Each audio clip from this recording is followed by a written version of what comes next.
నేనొక సీఎస్‌సి స్టూడెంట్‌ని. అండ్ నాకసలు కోడింగ్ రాదు. నేను పైథాన్, జావా ఇవన్నీ నేర్చుకున్నాను. నేను పైథాన్, జావా ఇవన్నీ నేర్చుకోవడానికి ట్రై చేశాను. అండ్ ఇన్ థియరీ నాకు ప్రతీదీ వచ్చు. లైక్ డేటా టైప్స్ అంటే ఏంటి, వేరియబుల్స్ అంటే ఏంటి, ఫంక్షన్స్ అంటే ఏంటి ప్రతీదీ. నాకొక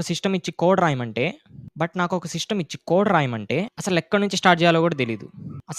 స్టార్ట్ చేయాలో కూడా తెలీదు. అండ్ నాకర్థమైంది ఏంటి అంటే ఇది నా ఒక్కడి ప్రాబ్లమ్ కాదు. ఇలా నేనొక్కటే కాదు. Everyone have this problem. College మనకి థియరీ ఒక్కటే నేర్పిస్తుంది. But when it comes to projects మనకున్న knowledge zero.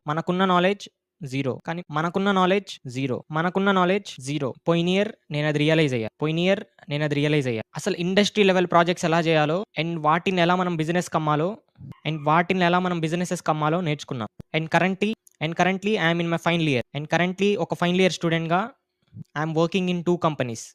And 5 industry level projects చేసి వాటిని బిజినెసెస్‌కి అమ్మాను. అండ్ 5 ఇండస్ట్రీ లెవెల్ ప్రాజెక్ట్స్‌ని చేసి వాటిని బిజినెసెస్‌కి కూడా అమ్మాను. దీంతో నాకర్థమైంది ఒకటే. మనం ట్యుటోరియల్స్ నేర్చుకుంటా కూర్చుంటే సరిపోదు.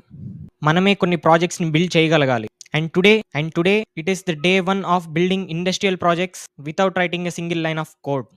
అండ్ రేపటి నుంచి 100 డేస్ మినిమమ్ 40 ప్రాజెక్ట్స్. అండ్ దాంట్లో నా ఇండస్ట్రియల్ ప్రాజెక్ట్స్ కూడా ఇంక్లూడ్ చేస్తున్నాను.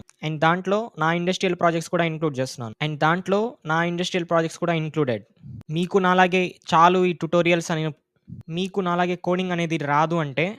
మీకు నాలాగే కోడింగ్ అనేది రాదు అంటే ఈ రీల్‌ని సేవ్ చేసి ఫాలో కొట్టుకోండి. రేపటి నుంచి ప్రతి వీడియో గోయింగ్ టు